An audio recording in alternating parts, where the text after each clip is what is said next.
আসসালামু আলাইকুম দর্শক, সবাই কেমন আছেন? আশা করি সবাই ভালো আছেন। আলহামদুলিল্লাহ, আমিও ভালো আছি। আর যে দেখেন আমার কবুতরের পাখের কি অবস্থা। আর ওর পাখে এত পরিমাণে উকুন, যে উকুন দেখে আমি নিজেও হতবাক। এই জন্য চিন্তা ভাবনা করলাম যে আজকে আমার কবুতরে যে টেরেটা আছে ওগুলো খুব ভালো মতো পরিষ্কার করব।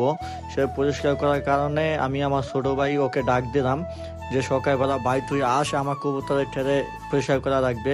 ও বলল যে আমাকে টাকা দেওয়া লাগবে, টাকা না দিলে আমি এগুলো পরিষ্কার করব না, আপনারা আপনি যা করেন। এই যেই কথা সেই কাজ। তারপর আগে আমি বললাম তো যার আগে আমি তোকে তাই দিব, তুই আগে আস আমার সাথে। জন্য আবার ওকে আমার টাকা দেওয়া লাগবে।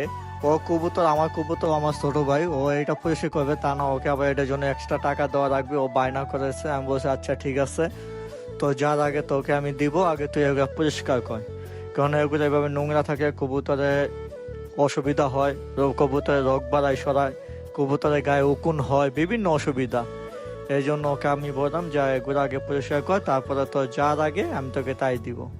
তারপরে যে আপনারা দেখতে পাচ্ছেন ও কি সুন্দর পরিষ্কার করছে, এই জন্য ওকে থ্যাংক ইউ, অনেক সুন্দর পরিষ্কার করছে।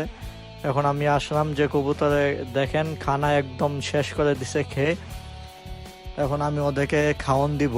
তবে আপনারা অনেকে কমেন্ট করেছেন যে কবুতরকে আমি কি খাওয়াই আপনাদেরকে দেখানোর জন্য, তাই আজকে আপনাদেরকে দেখাবো যে আমি কবুতরকে কি খাওয়াই। এই যে দেখেন গম, তারপরে আছে এখানে ভুট্টা, ডাউল, তারপরে আপনার ধান, এগুলা সব মিক্স করে তারপরে কবুতরকে আমি খাওয়ান দেই।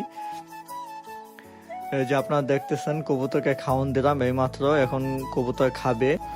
যারা আমার কবুতরের আপডেট সম্পর্কে জানতে চান তারা অবশ্যই আমার চ্যানেলটিকে সাবস্ক্রাইব করে আমার পুরনো যে ভিডিওগুলো আছে সেগুলো অবশ্যই দেখবেন। ওগুলো দেখলে বুঝতে পারবেন সম্পূর্ণ যে আমি কবুতরের জন্য কি কি করে, কত কি করে, তা আপনারা সম্পূর্ণ দেখতে পারবেন শুধু আমার